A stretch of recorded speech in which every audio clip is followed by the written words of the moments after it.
Ça, c'est qu'il devait apprendre les tamim. Donc on dit quelque chose, je sais. Ouais. Bon. Il a des raisons que la raison ne... C'est sur Yitro, là. On va faire sur Yitro. C'est ça le Tunisien. Ils ne sont pas venus. Ah non, le chef, Il y a le représentant officiel de la Tunisie.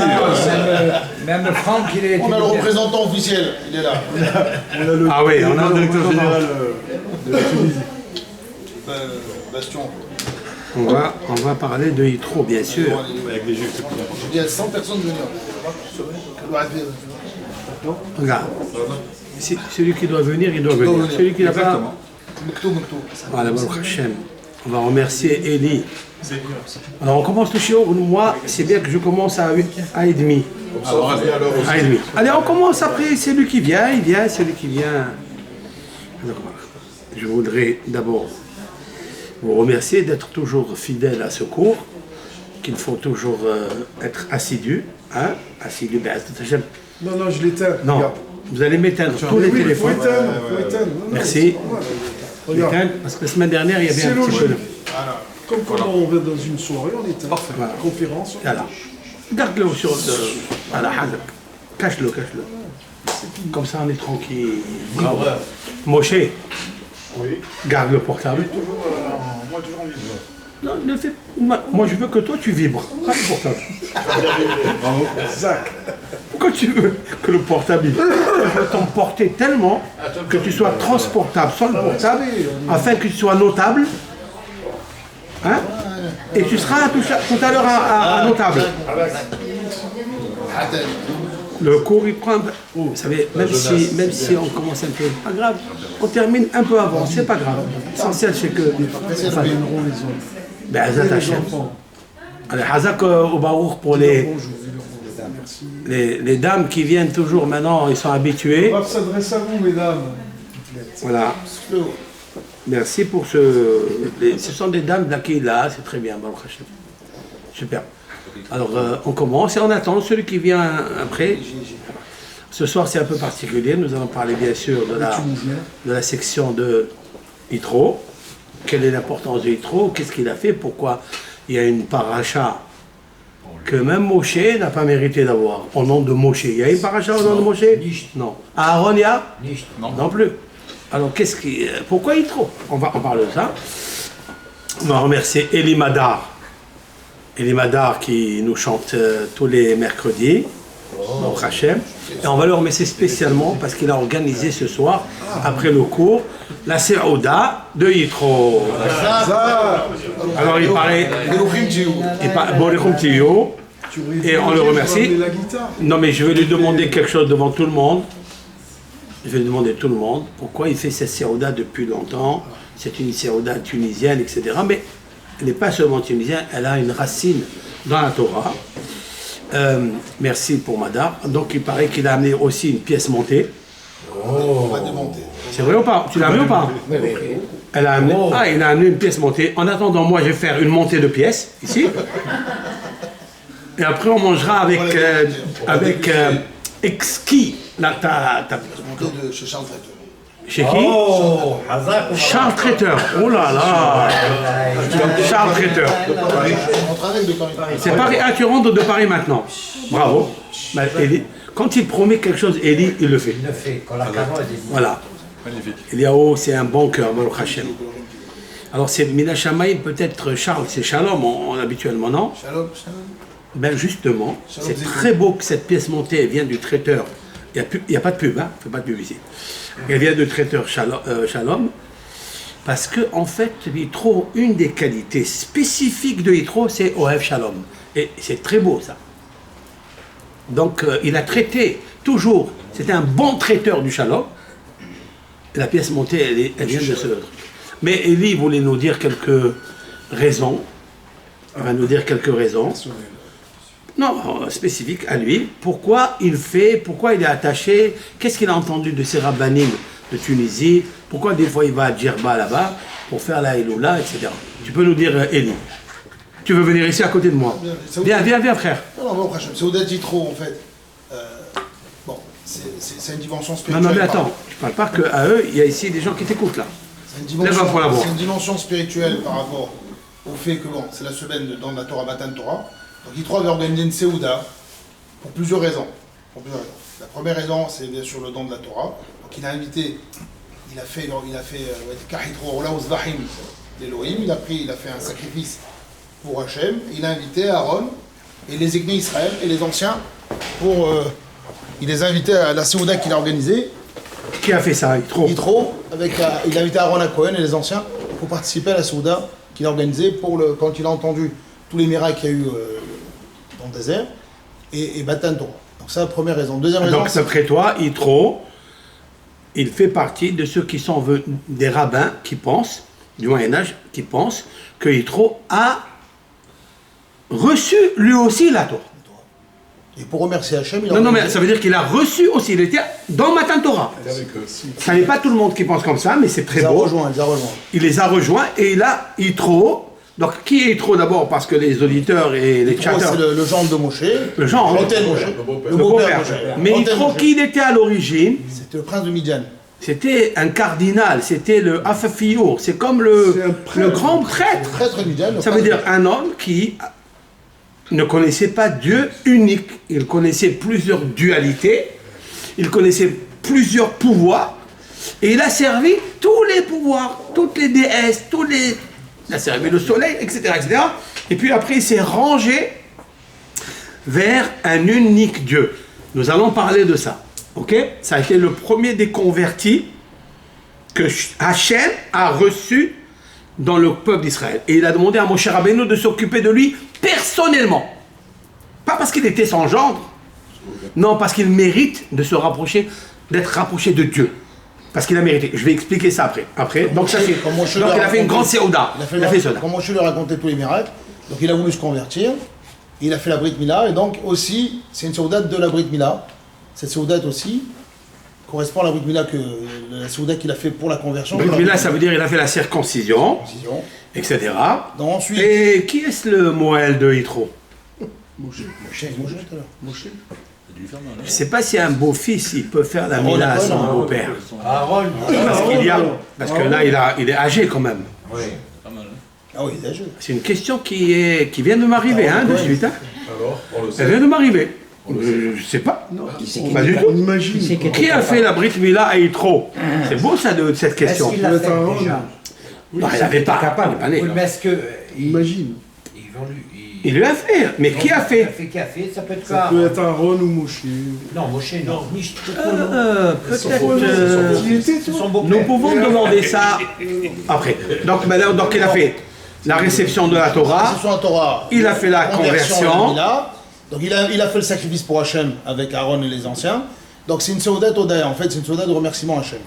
Seudat Yitro. Donc en Tunisie, c'est une dimension très spéciale. Mais ça veut dire, en fait, il a fait la Seuda, il a fait le repas, il a fait des sacrifices d'Holocauste, puis rémunératoire, pour remercier quoi? Pour remercier que lui s'est converti, pour remercier que le peuple d'Israël et lui, ils ont reçu la Torah, ou il a remercié parce que on doit remercier Dieu et faire une Seuda quand on finit une Masechet, par exemple, quand on finit une étude de Talmud, oui, on fait une Seuda. Pourquoi? Parce que nous avons commencé quelque chose, nous avons terminé quelque chose, ça s'appelle Shloma, Shlemuta Shel Torah. Ça veut dire, on a terminé quelque chose. Très important de commencer quelque chose et de terminer quelque chose. Il y a une joie énorme. Vous savez que beaucoup de travaux, beaucoup de projets commencent, mais ils ne terminent pas. On n'a pas de joie quand ils ne terminent pas. On a la joie. Donc on va dire ça après.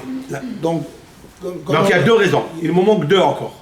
Alors aujourd'hui, en Tunisie depuis des siècles, bon, mis à part la dimension spirituelle qui est très importante, les Tunisiens en fait ils ont partagé cette joie justement.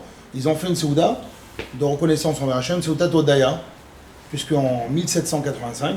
1785. En 5545. Oui. Il y avait une épidémie de diphtérie en Tunisie et qui a touché les petits garçons. Une très grosse épidémie qui a duré des mois.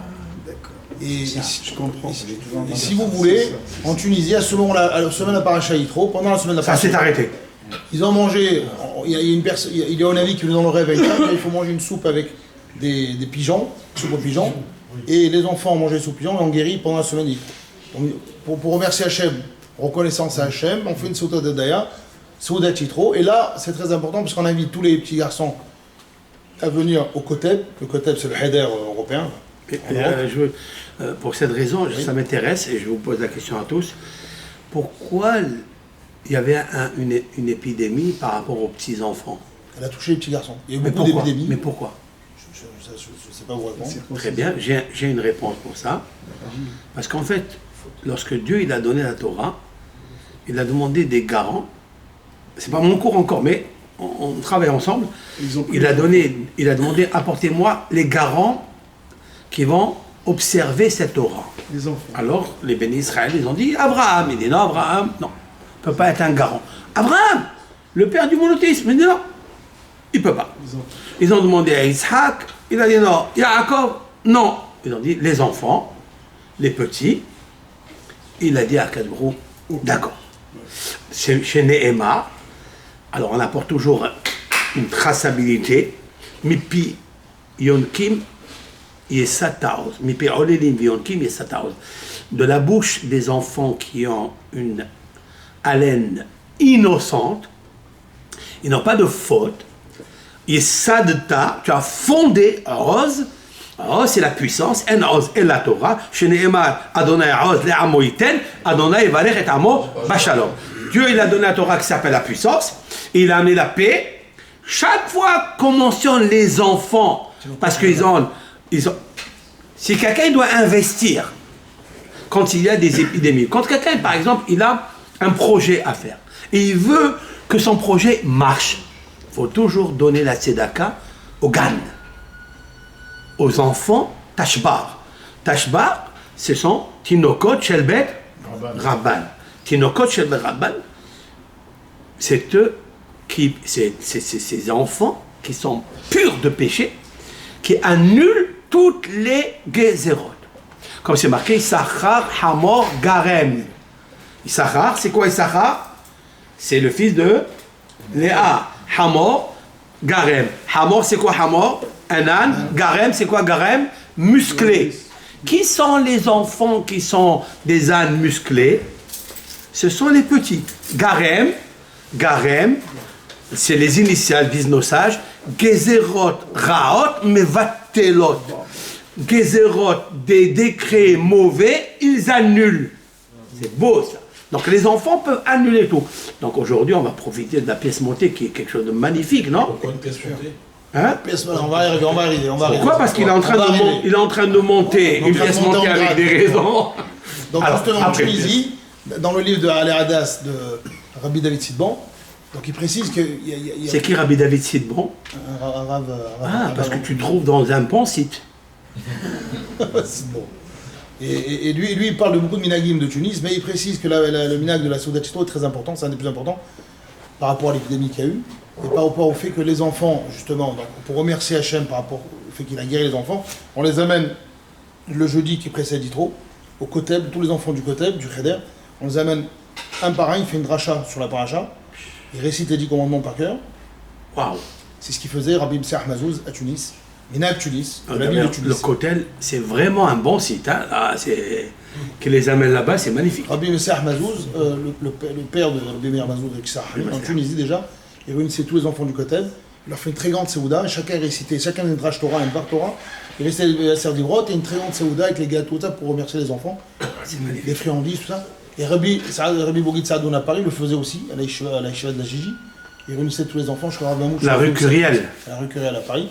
Donc c'est ce minag, donc c'est une Souda Todaya par rapport à Hachem, et bien sûr, à partir de cet après-midi à Minha, on ne fait plus Tahanoun. En tout cas, chez les Géonim de Tunis, c'est instauré qu'on ne fait plus Tahanoun à partir de Minha cet après-midi. Tahanoun, ça veut dire on ne fait pas les Les supplications. supplications, le bidouille, jusqu'à demain toute la journée, bien sûr.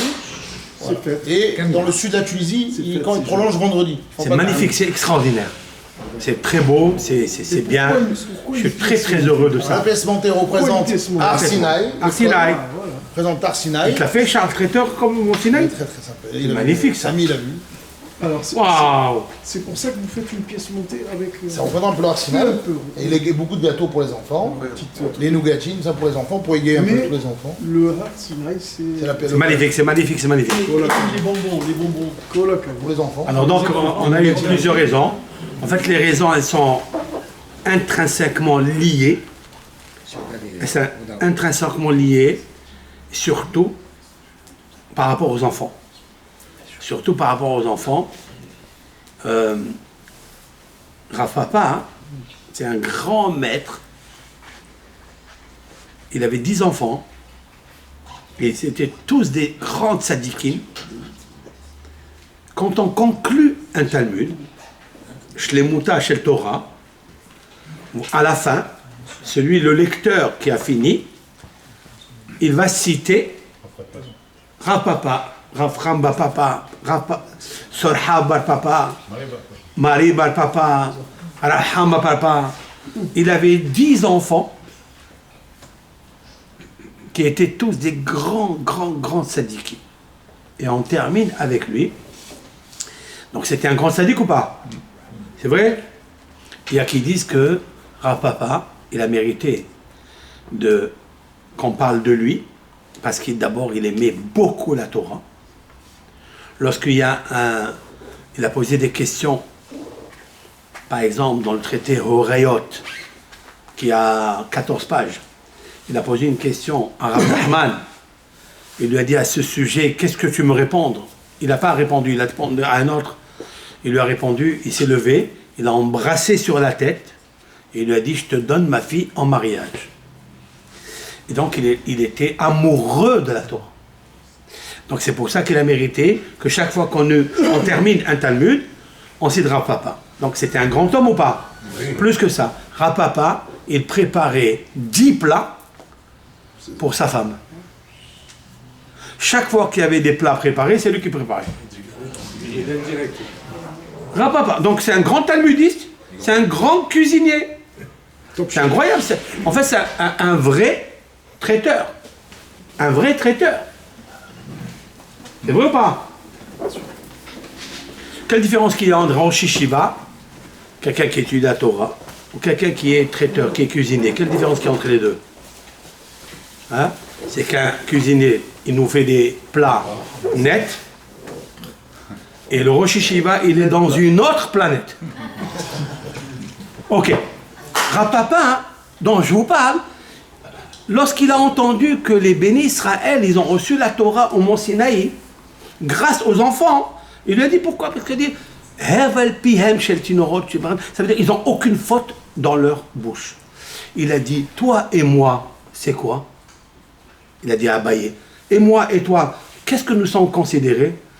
Il lui a dit, on est considérés comme rien devant les petits. Ils sont innocents. Parce que eux, ils sont innocents, eux, ils sont purs, et nous, on a des fautes de lachon hara, d'orgueil. On dit toujours un petit mot qui vexe, ou avec un petit quelque chose, une grimace. Il a dit, nous, vous avez vu qu'est-ce que c'est les enfants? C'est magnifique. Combien il nous faut faire attention aux enfants. Bon, maintenant, est-ce que cette paracha, elle s'appelle paracha Yitro, véritablement, parce qu'il y a la Séouda de Yitro? Non. Avant la Séouda, pourquoi la Torah, elle appelle cette paracha Yitro? C'est un monsieur qui est idolâtre. C'est un monsieur qui est cardinal. C'est un monsieur qui vivait à Midian. C'était pas un homme qui connaissait Dieu.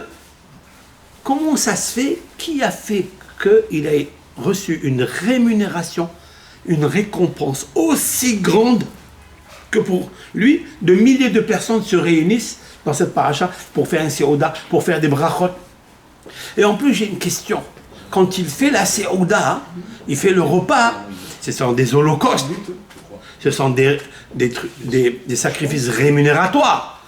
Pourquoi il invite que Aaron et les 70 sages? Et les autres, il ne les invite pas? Ça, jamais tu as posé cette question. Il n'a pas invité Moshe? Personne. Moshe, c'est lui qui servait. Servait? C'est Moshe qui servait, parce que c'est marqué dans le texte. ויבוא אהרון וכל זקני ישראל לאכול עם חותן משה. Et sont venus Aaron et tous les sages d'Israël manger avec le beau-père de Moshe. Où Moshe Haya. Et Moshe était-il où? Aya Meshamesh. C'est lui le serveur. Waouh, waouh, waouh. Le Navi, le prophète, le gendre, le tzaddik qui va recevoir la Torah, qui va monter au mont Sinaï 40 jours et 40 nuits sans manger, sans boire. C'est lui qui sert. Et nos sages de dire que celui qui sert, il est plus grand que tous. Celui qui est servi. Matsinu Gadol chez Shimesh. Nous trouvons celui qui est grand, il sert. Un homme, il n'est pas grand parce qu'il fait des grandes choses. Il est grand parce qu'il rend les petites choses grandes. Ça, c'est une parole de qui? Rav Chaim Shmulevitch. Rav Chaim Shmulevitch, il dit que le grand homme, c'est pas celui qui fait des grandes choses, des grands projets, des grands yeshivot. Non! C'est celui qui rend les petites, comme l'agneau. Vous connaissez là, c'est l'agneau qui a fui, que Moshe Rabbeinu, il est parti le chercher, il l'a pris sur son épaule, il l'a ramené, il lui a dit, ah, tu as eu pitié de ma créature, alors c'est toi qui vas diriger les agneaux, mes agneaux. C'est pas quelqu'un qui fait des grandes choses. Non, c'est celui qui fait des petites, il les rend grands. Tu voulais dire quoi? Oui, j'étais très jeune en Israël, kibbutz Deboker. Je voulais voir le Ben Gurion, Premier ministre. Je rentre dans la cuisine, c'était lui qui faisait le lavage. Il avait la vaisselle du kibbutz, Premier ministre. Je l'ai vu de mes propres yeux. C'est magnifique. D'où il a appris? De Moshe Rabbeinu. C'est fou, hein? Moshe Rabbeinu lui-même, il s'occupe. Meshamesh. Alors, il y avait une fois, je vais arriver à Yitro. Je vais arriver à Yitro. Après, je reviens vers toi, à Yitro. On va maintenant se concentrer sur comment monter la pièce. Hein? Comment on va monter la pièce. Vous savez que il y avait un rave qui s'appelle Abaye. Abaye, c'est un rabbin du Talmud. Abaye, lorsque sa mère est tombée enceinte de lui, son père, il est mort. Et lorsqu'elle l'a accouché, elle est morte. Donc il est resté veuve de père et de orphelin. Maintenant, Abaye, il a été reçu par un rave qui s'appelle Rabba. Rabba, c'est le maître de Abaye de Rava, de Rabbin, et il s'appelle Rav Nachman. Et lorsque Abaye, il entendait, écoutez ça, il entendait qu'il y avait des rabbins de la yeshiva qui terminaient un Talmud. Ouais, il terminait Masechet Berachot, mais ça, il faisait une séouda, lui. Lui-même faisait une séouda. C'est magnifique, ça. C'est lui-même qui faisait une séouda. Alors, j'ai me posé la question, mais pourquoi il n'y a que lui qui a été habitué à faire une séouda à Abaye? Pourquoi? Je me suis intéressé, j'ai fouillé un peu dans les livres, j'ai trouvé que le Harizal, donc le Harizal, à Kadosh, il a dit que il est comme Yitro. Écoutez ça, c'est très puissant ce qui est marqué ici. Que Abaye, il est la même configuration dimensionnelle de l'âme de Yitro. Abaye, c'est un juif. Il est né d'un tzaddik. Il n'y a pas une page de Talmud où il n'y a pas Abaye Verava. Oui? Il dit non, il a la même dimension que Yitro. Pourquoi? Yitro, il était converti. Quand quelqu'un il est converti à Dieu, il se déracine de papa et de maman. Puisqu'il n'est plus dans la filiation de ce qu'on appelle goïm, c'est-à-dire des non-juifs. Puisque les non-juifs, ils ont les lois noahiques. Maintenant que Yitro, il sort de là, puisqu'il accepte d'être dans le judaïsme, d'accepter toute la Torah entière, donc il devient orphelin de son père, de sa mère. Vous me suivez? Abaye, il est orphelin de son père et de sa mère. Il dit, Abaye, mais les juifs, oui, mais il dit, je veux faire comme Yitro. Même que je suis orphelin de père et de mère, mais j'ai un autre père et une autre mère. j'ai mon Père du ciel qui est mon seul repère, jamais commettre des impairs, mais des fois il a une paire de conseils, c'est sa mère. Que quand il est amer, il plonge dans la mer, c'est-à-dire la Shekhina. Donc en fait, il s'est attaché à Akadosh Baruch Hu et à la Shekhina. Ce sont papa et maman les vrais. Abaye il dit, moi j'ai plus de père, j'ai plus de mère. Qu'est-ce que je peux faire pour être comparé à celui que la Torah elle a donné une paracha, une section pour lui? Qu'est-ce qu'il a fait cet homme? Il a fait une séouda. C'est toi, tu fais une séouda, l'ishloma shel Torah. Maintenant écoutez bien, ce qui m'a très surpris, c'était pour moi une surprise, mais pour vous ça va être une prise sûre, parce que vous allez écouter ça. Vayomer Yitro, il dit Baruch Adonai, source de bénédiction Adonai, l'Éternel, maître du monde, Asher Itzil Etrem Miyad Misraïm, qui vous a sauvé de la main d'Égypte, ou Miyad Paro, de la main du Pharaon. Ça c'est une seule chose. Asher Itzil Etrem Mitahat Yad Misraïm, qui a sauvé le peuple de la main. Regardez les initiales. Quand j'ai vu que Abaye, seulement Abaye, ni Rava, ni Rav Yosef. Benjamin, tu écoutes? Tu écoutes, toi? Écoutez ce vort, ce hidouche, cette révélation. Vayomer Yitro.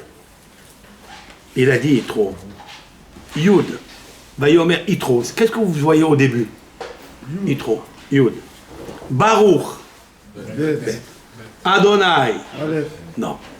Yud. Parce que tu le dis. C'est Yud. Yud Kevavke. C'est pas grave. Donc tu as Yud, Yitro. Baruch, Bet. Amonai, Yud. Asher, Aleph, Aleph, Bet, Yud, Yud. Abaye. Abaye. C'est qui Abaye? C'est le Rav. Ça veut dire que le Rav, qui est venu 2000 ans après, il voit dans la Torah, c'est ça qui est très intéressant dans notre chère Torah, c'est qu'il y a tout. Si je veux savoir comment, où est la traçabilité, où est la racine dans la Torah de l'événement que Abaye, pourquoi ça s'appelle Abaye? Il y a un verset qui dit Asher, Becha, Yeroham, Yatom. Je vous explique. Ne vous envolez pas. Hein. Asher, par toi, Becha, Asher, Becha, par toi, Yeroham, soit consolé, Yatom, l'orphelin. C'est beau ça. Il était orphelin de père et de mère. Comment il va être consolé? En offrant à un Talmid Chacham qui termine une Gemara, comme l'a fait jadis Yitro, avant lui, lorsqu'il s'est converti, il est devenu en fait orphelin vis-à-vis de Hachem. Alors vous savez très bien, ça c'est magnifique. Parce que Yitro, en vérité, son vrai prénom, c'est pas Yitro, c'est Yeter. Yitro, il avait combien de prénoms? 8. Il avait 7 prénoms. Et combien de filles il avait? 6. Il avait 7 filles. C'est pour ça qu'il s'appelle Jétro. J'ai trop de prénoms, j'ai trop de filles. J'ai trop de filles. Bon, très bien. Mais Yitro, il a marié ses filles avec des sages d'Israël. Avec qui il a marié Tzipora? Moshe. Avec qui il a marié la deuxième? Il a une deuxième qu'il a mariée. Avec qui? El-Hazar ben Aaron à Cohen. El-Hazar ben Aaron à Cohen. Vous vous imaginez un petit peu? Ça veut dire qu'il a reçu des deux côtés. Il a reçu la royauté de Moshe, c'est le roi. Et il a reçu la prêtrise de la part d'Aaron. Donc il avait la Torah et la paix. Aaron, c'est la colonne vertébrale de la paix. Et il a reçu la royauté de Moshe. Alors ma question, elle est encore triple. Pourquoi? Parce qu'il s'est converti au judaïsme? Non, c'est pas à cause de ça. Pourquoi Dieu, il a tant aimé Yitro? Je vais vous dire pourquoi. Pourquoi la grandeur de Dieu? Hein? C'est le premier qui a dit reconnu la grandeur de Dieu. Il a reconnu la grandeur de Dieu. Alors quelqu'un qui reconnaît la grandeur de Dieu, on lui donne comme gendre Moshe, le fils de Aaron, et Lazare, on lui donne toute une paracha, parce que tu reconnais la grandeur de Dieu. Je vais te poser une question. Et le pharaon, il a reconnu à la fin la grandeur de Dieu? Oui. Le pharaon, il a dit Micha Mocha, Mika Mocha. Il a connu ou pas? Puisque Dieu, il l'a pris, il l'a mis roi à Ninvé pendant 40 années.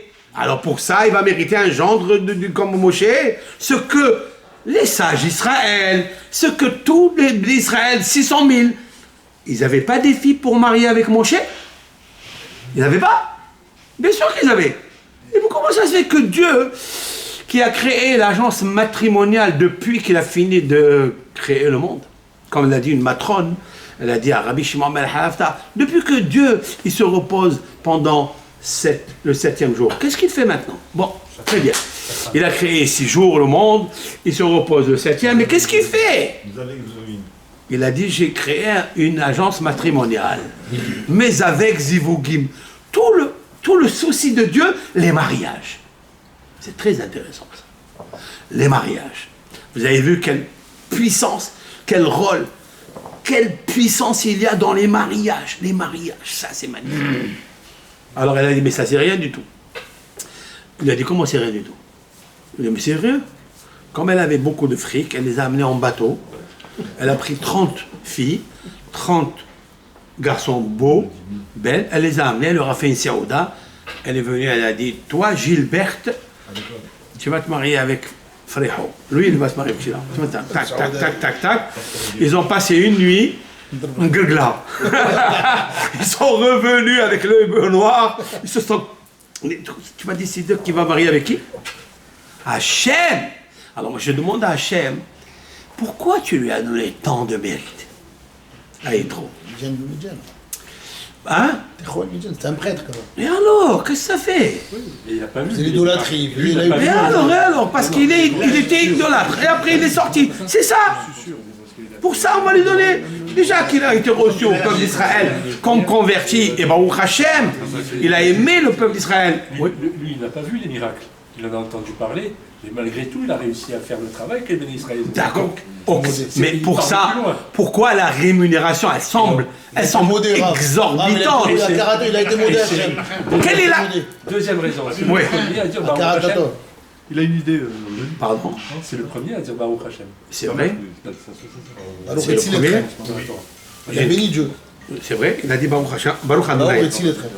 C'est pas le premier. Ah. Il y a 2 avant lui. Le premier qui a dit Baruch Hashem, c'est Malkitzedek Melech Shalem, qui a dit Baruch Hashem, Baruch Avram El Elyon ou Baruch Hashem.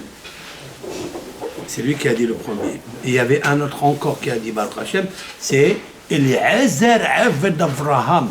Mais c'est pas une question que je te pose. Mais eux, ils étaient déjà religieux. Eliezer, le fils d'Abraham, c'était l'élève d'Abraham converti. Eliezer, l'esclave d'Abraham, était converti à Abraham, mais il était converti déjà. Donc il a dit Baruch Hashem parce qu'il a un maître comme Abraham. Malkitzedek, il était... C'est qui Malkitzedek? C'est Shem. Noah, il avait 3 enfants, Shem, Ham et Yafet. Shem, nous on descend de Shem. Abraham, le maître d'Abraham, c'est Shem. Donc c'est normal qu'ils disent Baruch Hashem. Mais Yitro, juste, je t'alimente quoi. Mais Yitro, il était complètement de l'autre côté. Il n'était pas juif, Bichlal, il n'a pas de maître, il n'a rien. Mais ça ne suffit pas pour rendre quelqu'un... Mais en fait... C'est pas le fait de se convertir au judaïsme, même qu'on connaît. Non. Ce sont des qualités humaines qui amènent à la gloire de Dieu. Écoutez ça. Eh oui. Vous savez très bien que Moshe Rabbeinu est né en Égypte, c'est vrai? Très bien. Mais vous savez très bien qu'il y a eu, et en plus ma question elle est, pourquoi Yitro, son nom de la paracha, se trouve là où il y a le don de la Torah? Ça, c'est pour moi la question la plus grande.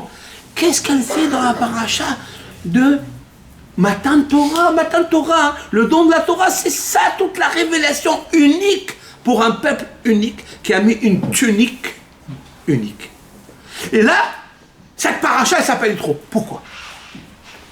Ça, c'est une question très pertinente. Pas parce qu'il a dit Baruch Hashem, parce qu'il s'est converti. Ça ne suffit pas tout ça. Eliezer aussi, Maintenant, il est converti. Il n'a pas une ouais, paracha à son nom. bien sûr qu'il n'y a pas. Maintenant, la réponse, elle est comme ça.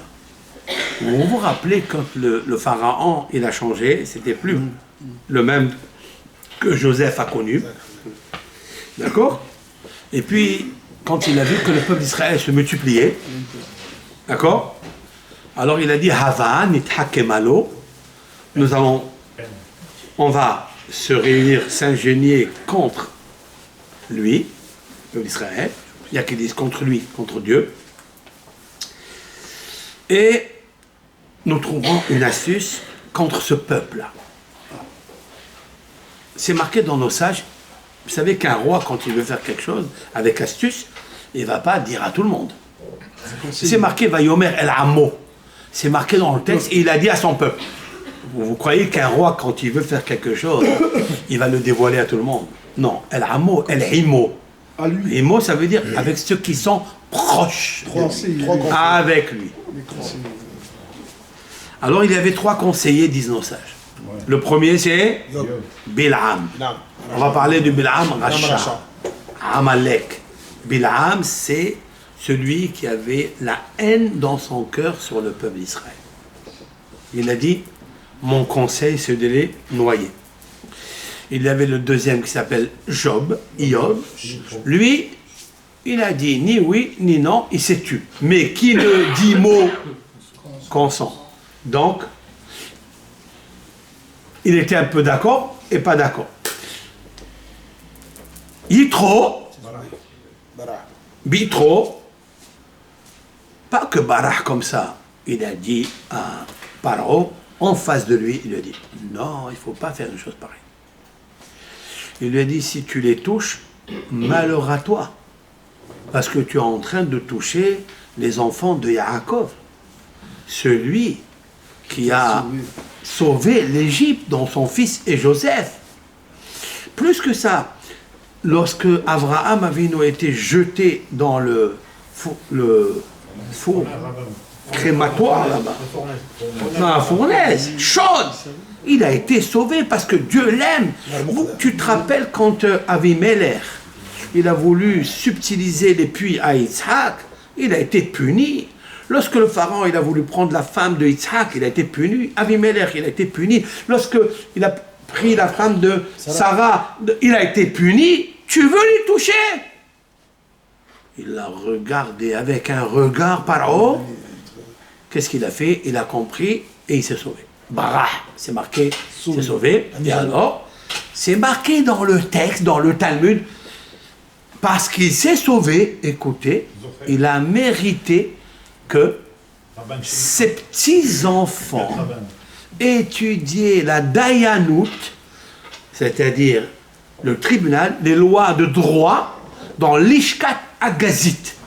Si vous voyez dans le Beth Amikdash, la Torah nous dit, on verra dans Parashat Mishpatim, celle qui vient après Yitro, nous verrons quelque chose de magnifique, c'est que devant le Beth Amikdash, là, le Beth Amikdash, le temple, il y a Sanhedrin, il y a le tribunal, qui siège 71, 23, 3, etc. Et qui sont les petits-enfants qui étaient là de Yitro? Des tzaddikim et des dayanim. Comme ça disent nos sages. Déjà, c'est pas mal, non? Et nos sages ils disent, pourquoi ils ont mérité d'être dayanim? Pourquoi? Qui peut me dire? Parce que Yitro a ajouté une section dans la paracha. Lorsque Moshe Rabbeinu, il jugeait le peuple du matin jusqu'au soir tout seul, Yitro lui a dit, Lotova davara shelata ose. Ça n'est pas bon ce que tu es en train de faire. Navol tibol gamata et gama amazé. Il lui dit, mais tu ne peux pas avoir la force. On aurait pu penser que Yitro, il avait un intérêt parce que sa fille, elle est mariée avec lui. Donc s'il reste toute la journée là-bas, donc il va l'abandonner. C'est vrai. Donc il a intéressé à lui dire, rentre chez toi, va t'occuper de ma fille. Mais jamais il aurait osé parler comme ça avec Moshe. Il lui dit juste, c'est dommage, c'est pas kavod, écoutez ça, c'est pas kavod, c'est pas honneur que les gens ils t'attendent. Imaginez que moi je reçois par exemple 100 000 personnes et moi seul je suis en train de juger ce couple. Je suis en train de leur dire un conseil. Qu'est-ce qui se passe à l'extérieur? Ils sont en train d'attendre. C'est pas kavod à Biriot. Ça n'est pas l'honneur des créatures de les laisser comme ça en train d'attendre. Alors il lui a dit, alors je fais quoi? Tu vas fixer des gens de 1000, des gens de 100, des tribunaux. Il a donc réparti la diversification de... Ça s'appelle Etsat Yitro. Avant il s'appelle Yeter, il s'appelle Yeter. Comme ça. Mais on lui a ajouté un Vav, Yitro, parce que le Vav, c'est le Vav de conjonction, de coordination. Comme il a fait une coordination avec Moshe, et la Torah entière, quand est-ce qu'elle est donnée la Torah au Mont Sinaï? À quel mois? Le 6, Sivan. C'est-à-dire le 6, le Vav, c'est Yitro. C'est magnifique. D'ailleurs, qui est-ce qui a reçu encore la Torah le jour de Shavuot, le 6 Sivan? C'est qui encore? C'est une femme. Ruth. Ruth. Vous regardez dans Yitro. Est-ce qu'il y a Ruth dans Yitro? Est-ce que dans Yitro, il y a le Tab? Oui. Il y a le Resh? Oui. Il y a le Vav? Oui. Ruth. C'est une convertie ou pas? Oui. C'est magnifique. Et c'est le jour de Shavuot qu'on lit là, la parchemin de Yitro. Et qui elle a reçu? Elle a reçu David. Qu'est-ce que David? David, c'est le Dalet, mais il y a un Vav. C'est le Vav. Le Vav, c'est le Dalet. C'est-à-dire, Dieu, il a fermé la porte parce qu'il a ouvert l'exil, mais il va ouvrir la porte parce qu'il va ouvrir la Géoula. David. Le Vav. C'est incroyable. Donc, le Vav de Yitro, c'est la section qui ramène tout le monde à la Torah. Maintenant, écoute, c'est pas encore ça. Donc, pourquoi il mérite d'avoir encore la Torah et avoir ses... Il a déjà reçu une récompense, non? C'est vrai ou pas? Ok, pour répondre à la question de Yitro, bon, c'est quelqu'un qui aimait la paix, on voit qu'il était humain, il n'a pas voulu toucher, mais c'est pas pour ça qu'il s'est converti. Il ne s'est pas encore converti. Vous avez vu? Ça veut dire qu'il était humain, mais il est resté toujours avec son idéologie, avec sa philosophie, avec le dualisme. D'accord? 2 pouvoirs, 4 pouvoirs. Il est resté encore dans la Avodah Zara, dans l'idolâtrie. Il ne s'est pas encore converti. Maintenant, je vais vous poser une question qui est à part, mais je reviendrai à... Je vais parler d'un personnage extraordinaire qui s'appelle Yosef. Joseph, oui. Yosef Hatzadik. Parce que c'est marqué dans la paracha, Vaishma Yitro. Et Yitro, il a entendu. Il a entendu quoi? Miracle. Quel miracle? L'Hachem. Il a entendu les miracles. Quel miracle? Rashi. Kri'at Yamsouf ou Melhemet Amalek. Il a entendu l'ouverture de la mer Rouge et la guerre de Amalek. Et il est venu se convertir. Ça veut dire que s'il a entendu que l'ouverture de la mer Rouge, parce que tout le monde a entendu, c'est vrai, c'est marqué dans la Shira, dans le cantique de la mer Rouge, Sham'u Amim Irgazun, Hilahaz Yoshve Pelash, ils ont entendu jusqu'à Jéricho, même à Pélishtim, ils ont entendu l'ouverture de la mer Rouge, mais ils ne sont pas venus. Ils ne sont pas venus. Il n'y a pas que la mer Rouge qui s'est ouverte. Toutes les mers du monde se sont Toutes les mers, parce que c'est là-bas. Ça s'est ouvert dans le monde entier. Et Milhamet Amalek, c'est quoi Milhamet Amalek? La guerre, la première guerre des nazis. Amalek, c'est nazi. Comme moi, le peuple d'Israël, il sort d'Égypte, et eux, ils sont venus, ils ont commencé à combattre, ils ont commencé à se battre avec lui. Vous savez combien de juifs ils sont morts là-bas? Qu'est-ce qu'il aurait dû dire Yitro? Pourquoi je veux venir? C'est le moment de venir se convertir. Quand c'est le peuple d'Israël, il est en train de faire la guerre, il a perdu beaucoup de ses soldats. Il est venu quand même se convertir. Vous comprenez? Très bien. Maintenant, Yitro, c'est pas encore ça qui l'a ramené. Non. Maintenant, la mer, elle s'est ouverte, c'est vrai? Vous savez que la mer, elle s'est ouverte. Hara, on le dit dans la prière. Ha-yam, la mer. Ra'a, elle a vu. Vayanos, elle a fui. la mer Rouge, elle a vu et elle a fui. Elle a vu qui? Elle ne voulait pas s'ouvrir. Elle ne voulait pas s'ouvrir. Mais qu'est-ce qu'elle a vu? Qui elle a vu la mer pour s'ouvrir? Le cercueil de Yosef. Oh là. Yosef Hassadik, Moshe Rabbeinu, il a eu l'astuce parce que Yosef, il lui a demandé de ramener le cercueil à Be'achat HaMachpelah en Israël. Et Moshe Rabbeinu l'a pris. Mais il a très bien fait. Il avait une autre idée, Moshe. C'est quoi? C'est que la mer n'aurait pas pu s'ouvrir s'il n'y avait pas le cercueil de Yosef. Maintenant, pourquoi? Quand elle a vu le cercueil de Yosef, elle a fui. Pourquoi? Disent nos sages, écoutez ce cours, 5 minutes. Disent nos sages, on va dévoiler un secret énorme pour la vie. Pour la vie, je vous dis. Pour la vie. Quoi? Comment réussir? Comment recevoir des rémunérations de Dieu? Comment? C'est que Yosef Hassadik, quand la femme de Potiphar, elle a demandé de commercer avec elle, il était seul dans la chambre. Elle lui a dit ceci, je te donnerai ça, lève tes yeux, regarde-moi. Alors lui, il a baissé ses yeux, elle a pris un piquet en fer, elle lui a mis sur son menton ici. Il dit, regarde-moi, elle lui a dit, Zokef Kefufim. Toi, tu veux me rabaisser, c'est Dieu qui m'amènera. Elle lui a dit, je te fais rentrer en prison. Elle lui a dit, je serai avec Dieu en prison. Il lui a dit toutes sortes de manipulations. Il n'a pas branché. Mais, quand elle lui a dit, va-tu te passer au bébigdo, elle a attrapé dans son vêtement. Maintenant, quand elle attrape dans son vêtement, il va faire quoi, Yosef? C'est sauvé. Lui donner une gifle. Il lui donner une claque. C'est ce qu'il demande Nahmanide. Il dit quelqu'un il veut créer l'agression. Qu'est-ce que tu fais? Ben tu lui donnes tout, tu te sépares d'elle. Ben, il y a Azov Bigdo Biyada. Il a fait. Hop, il a enlevé le vêtement. Ouais, je vais l'enlever. Je vais enlever le vêtement pour m'investir. Attends. Donc elle avait le vêtement, il lui a laissé. Elle a après le vêtement, elle a fait. Elle a embrassé 10 fois le vêtement. Et il s'est sauvé. Parce que elle sait que Yosef c'est un pur. Elle a embrassé le vêtement 10 fois. Il lui a laissé dans ses mains. Mais en lui laissant dans les mains, il se met en danger. Parce que à cause de ça, elle va trouver l'argumentation de dire à son mari, regarde le vêtement d'ailleurs, je lui ai arraché. Elle peut lui raconter n'importe quoi. Yosef il n'a pas eu peur. Vayanos, vayetse ahutsa. Et Yosef, il se sauve et il sort à l'extérieur. Ça veut dire qu'il se sauve. Il aurait pu rester dans la maison. Sûrement qu'elle avait au moins 2000 mètres carrés de salle à manger. Et lui, il aurait pu tourner autour de la table. Il dit non.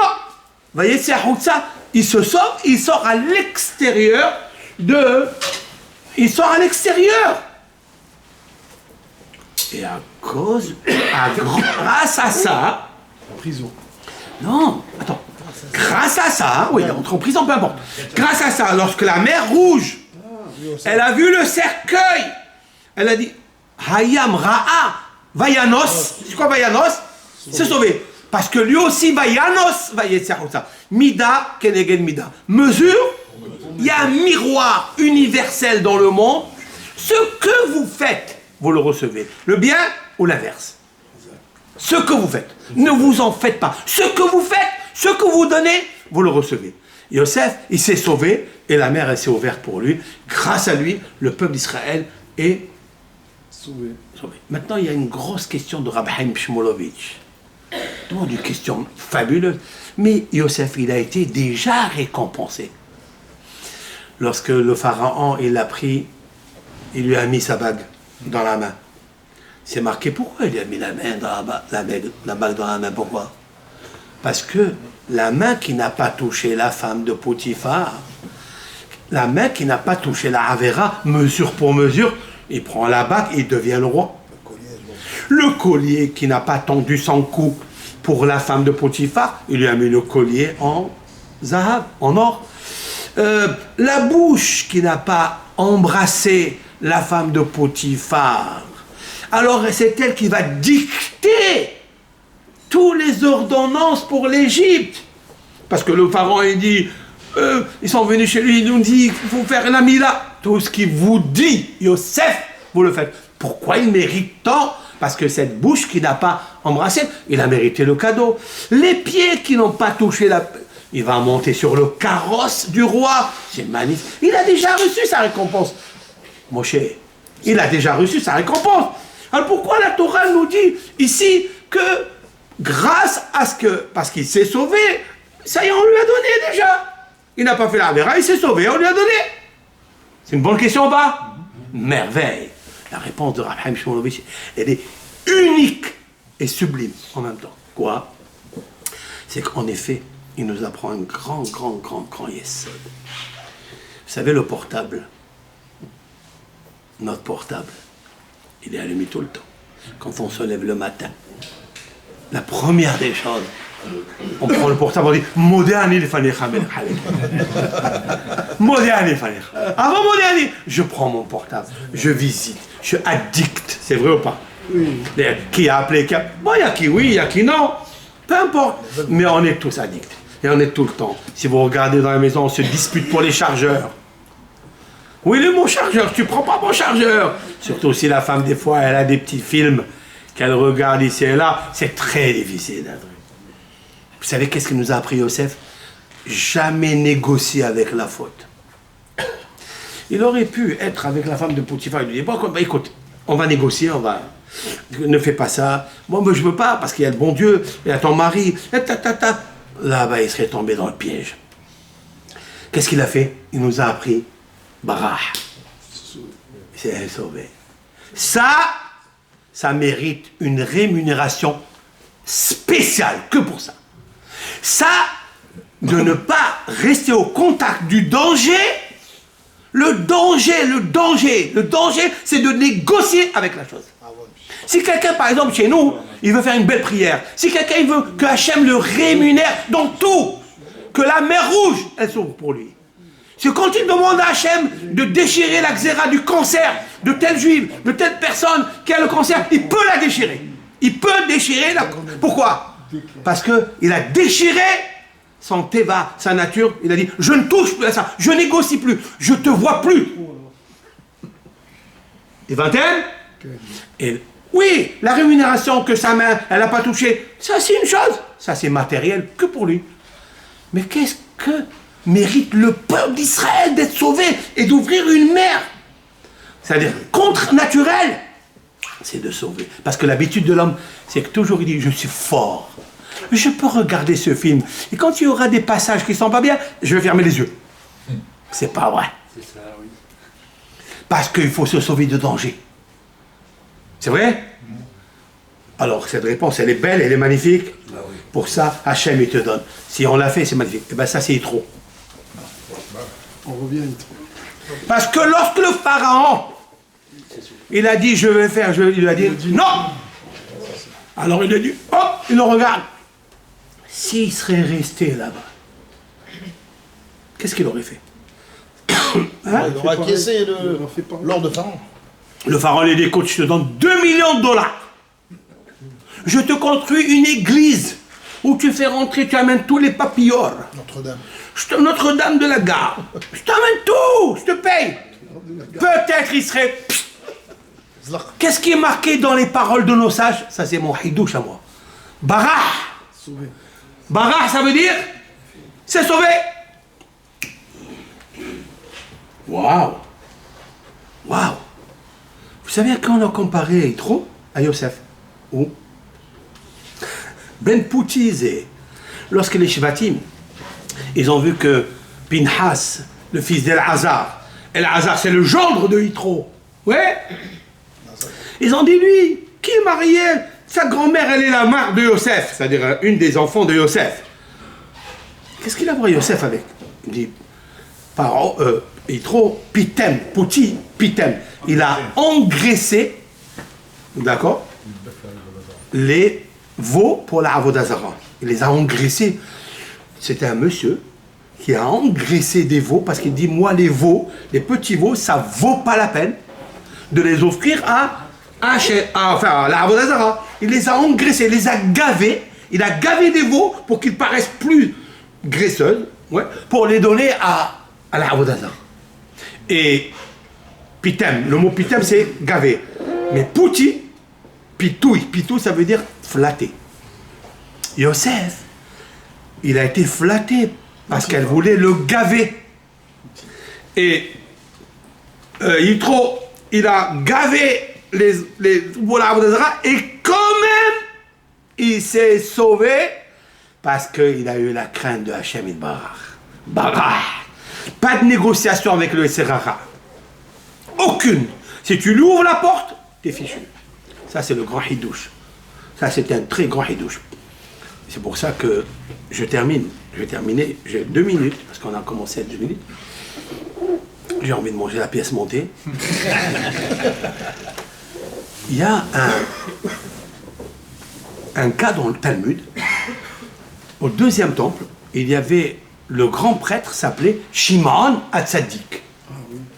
Shimon HaTzadik était un grand homme, très très grand tzaddik. C'était le premier prêtre? Non, pas le premier temple.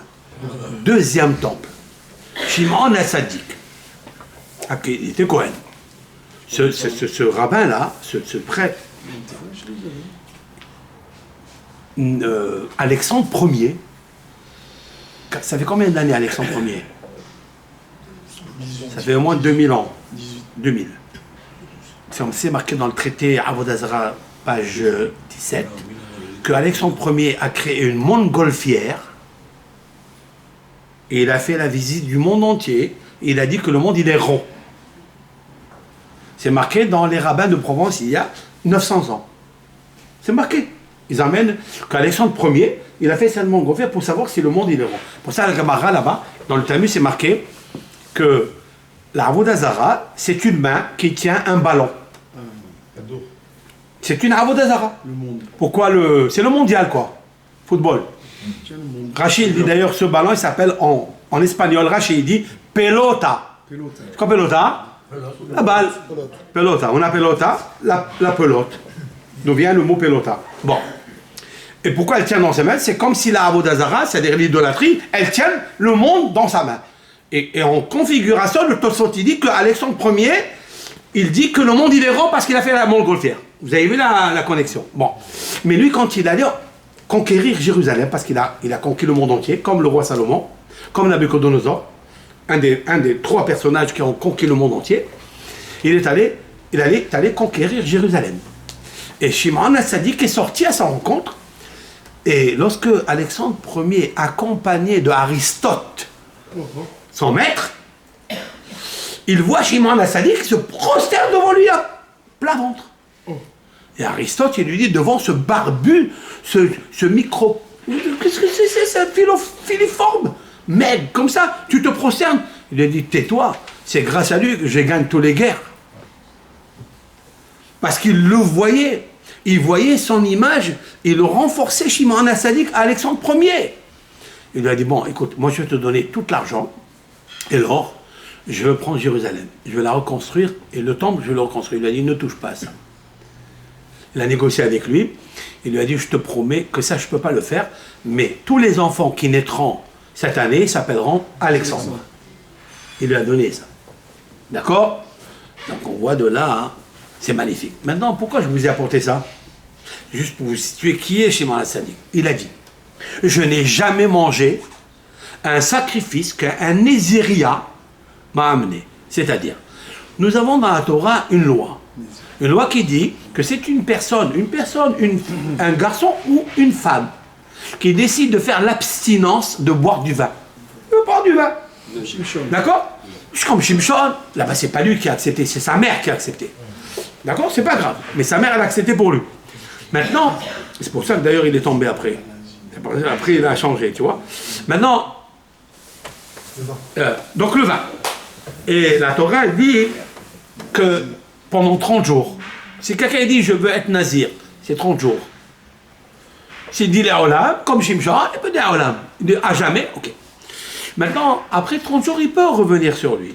Il peut devenir. Mais on sait très bien que pendant les 30 jours, pendant la truc, Nézer Elokav al Rocho, il a la couronne de Dieu sur sa tête. Pourquoi? Parce que les gens ils sont habitués, ils aiment le vin. Et lui, il s'est séparé du vin. Donc c'est un homme miracle qui a flé. La Torah a dit un terme de miraculé. C'est quelque chose de très haut. Les gens, ils aiment boire. Et lui, il ne veut pas déboire. Alors, un jour, il vient, il n'a jamais mangé le korban des nazirs. Il dit pourquoi? Parce qu'il a fauté. Ce monsieur, il a fauté. Pourquoi il a fauté? Parce qu'il a dit je fais un néder de ne pas faire. Et après, il a mangé. On lui demande pourquoi tu t'es privé pendant 30 jours de ce que Dieu a mis dans le monde pour profiter.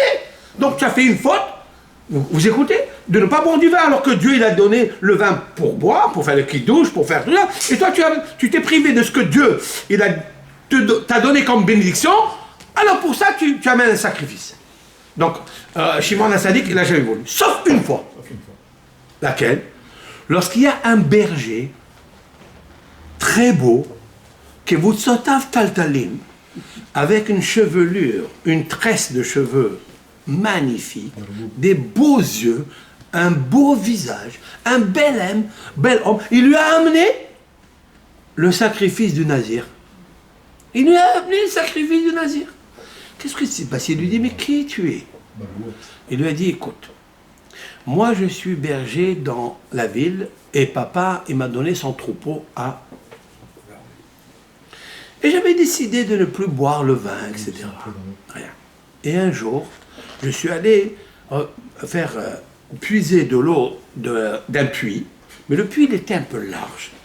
Et j'ai vu ma silhouette dans l'eau. On peut regarder son visage dans l'eau, parce que l'eau, il a un visage. Vous savez qu'il a un visage ou pas? C'est marqué dans le deuxième verset dans la Torah. Et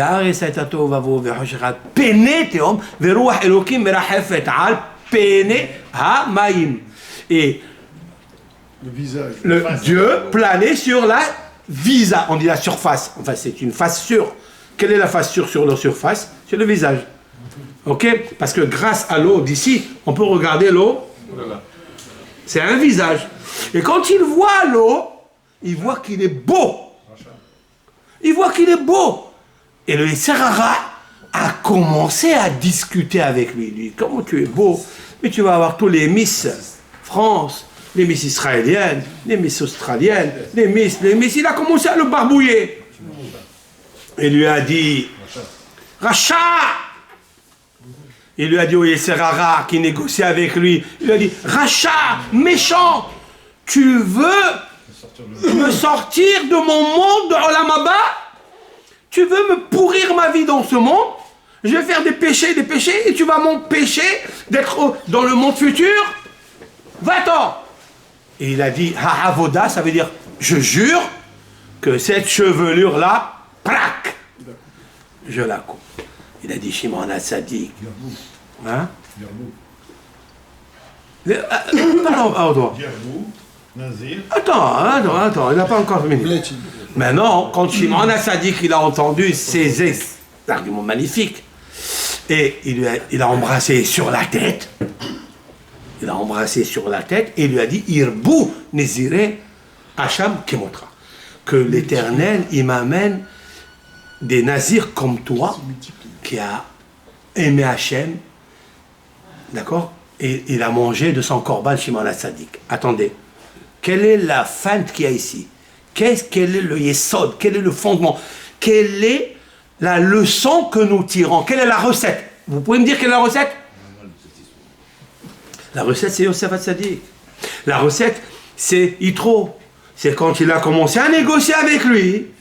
Il ne l'a pas laissé négocier. Bara! Il s'est sauvé. Comment il a dit? Il a dit Racha. À qui il a dit Racha? À l'homme. Jamais. Interdit de s'appeler Racha. Un Adam Messim Asmo Racha. Gemara dans le traité Sanhedrin. Un homme, il ne doit pas se considérer Racha. Mais nous avons un Racha à l'intérieur. Tu peux lui dire Yeserara, mauvais penchant. Tu es vraiment un méchant. Laisse-moi tranquille. Donc, qu'est-ce qu'a vu Shimon HaTzadik? Le Yesod que nous venons de dire. Maintenant, vous savez, j'ai cherché et j'ai dit, mais c'est qui ce bel homme?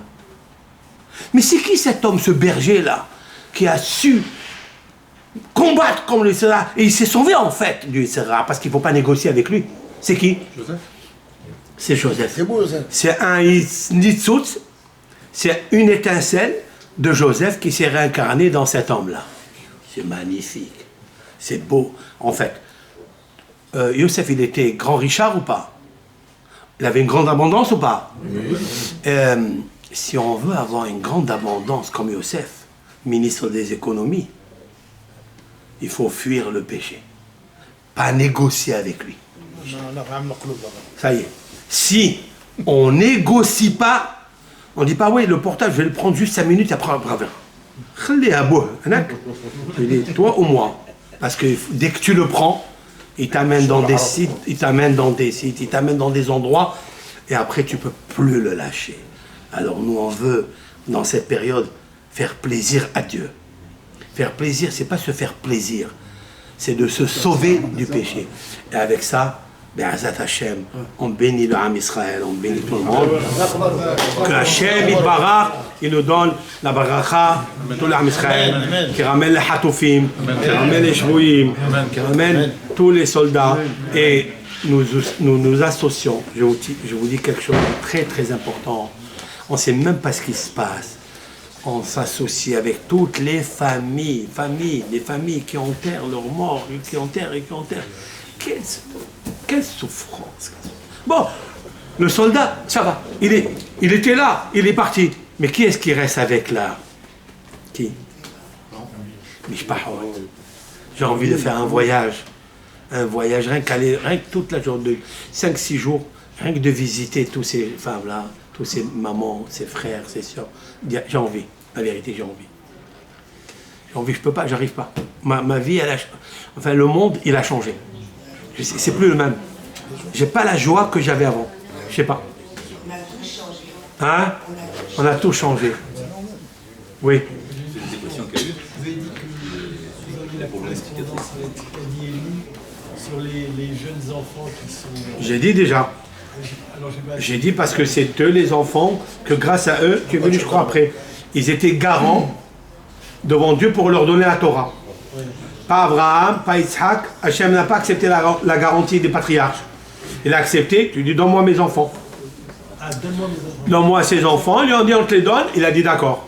D'ailleurs vous voyez toujours, vous le remarquerez qu'avant Shavuot, je ne vais pas dire ici quelque chose de Hazbe Shalom, pas bon, mais vous remarquerez, je suis un grand observateur, vous verrez toujours, enfin c'est une expérience, qu'avant Shavuot, avant l'acceptation de la Torah ou le don de la Torah, il y a beaucoup de petits-enfants qui décèdent.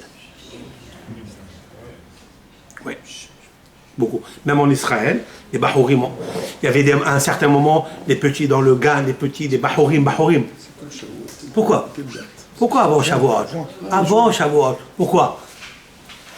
Parce que Dieu il a dit, vous êtes garant et vous ne l'avez pas fait.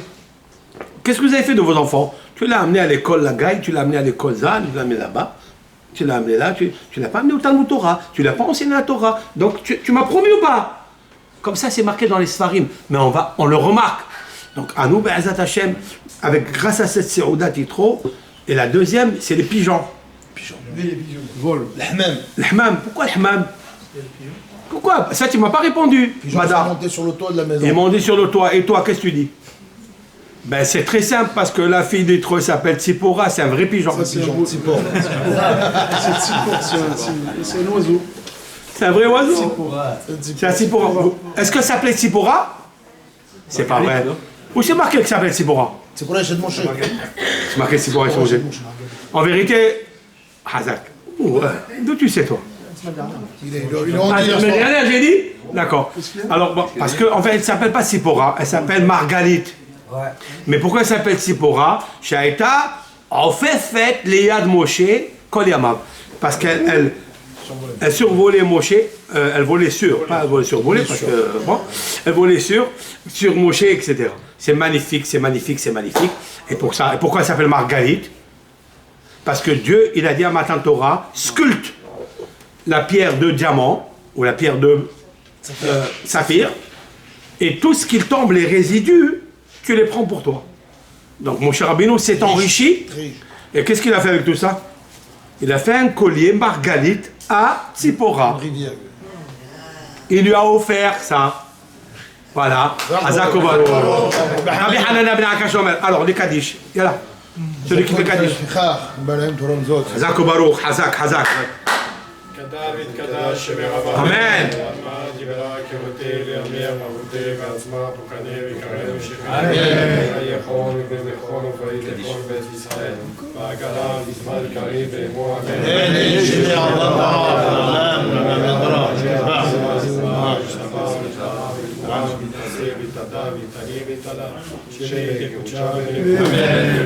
מכל בירתה אשרתה תשבתה ונרבתה דמי רבי עמה ואמרו אמן על ישראל ועל רבנה ועל תלמידות וכל תלמידות דאדמי ועצקים בריתה קדישה דיברתה דגליתי בכל אתר ואתר תהיינה נאו לכבוד של המשימה וינה ורזנה וחיה וזוגי ורעי רעמי נגידה בהם הרי שמיה והרמי אמו אמן של אמר רבה משמיה סעי וסבא ושועה ונבא וסבא ופועה עולה וצרה וכפלה והרסה אמן ועושה שלום לגמר וברמה ועושה שלום עלינו ועד כל עם ישראל אמן. מי שברך אבותינו הקדושים אברהם יצחק ויברך את כל הקהל הקדוש הזה, גדולים וקטנים, הם ונשיהם ובניהם ותלמידיהם וכל אשר להם מלכה דעלמא יברך ידכון, יקי ידכון, עשה זבון ותתמלכון מכל צרה ועקתה, והם ממרד ידנו להם מסעתכם ויארגן בעדכם ויפרוס סוכה שלמו עליכם ויתעבנינו ביניכם אהבה ואחווה שלום ורעות, ויסלצין עדכם ביניכם וישמור על הגויים ויעשה בריכם ויוקיים בכם. 1000 פעמים. טוב j'arrive. קיים כתוב, אדוני אלוהיכם יוסף עליכם, ויברך אתכם כאשר דיבר לכם, ויברך אתכם 1000 פעמים. יאללה, 1000 fois bénédiction. ברכה והצלחה, pièce montée. Allez, continuez toujours la belle âme et la belle armée des psaumes à étudier toute la nuit, Baruch Hashem. Merci pour ce que vous faites. Que Hashem déverse sur vous la paix, le shalom, la bénédiction, la santé, tout ce que vous désirez. Amen. Voilà, continuez. Amen et amen. À la prochaine, mercredi prochain. Rabbi, quand tu dis... Rabbi, quand tu dis le cercueil de Joseph, mais avant, on met pas de cercueil, nous. Oui, mais c'était en Égypte, c'est avant Matan Torah. Ah, il y avait des cercueils. C'est marqué Vaïsem Ba'aron B'Misraïm. C'est marqué dans la Torah. Vaïsem Ba'aron B'Misraïm. Il a été mis en cercueil. Il était plongé dans le Nil. Mais c'était pas un cercueil en bois. Voilà, C'est un cercueil en fer, en zinc. Les Égyptiens, vous ne pouvez pas le mettre dans un cercueil en bois ou dans un bois. Alors comment il est-il? Je ne me rappelle plus. Eh ben, il dit que c'est d'un cercueil. Ah.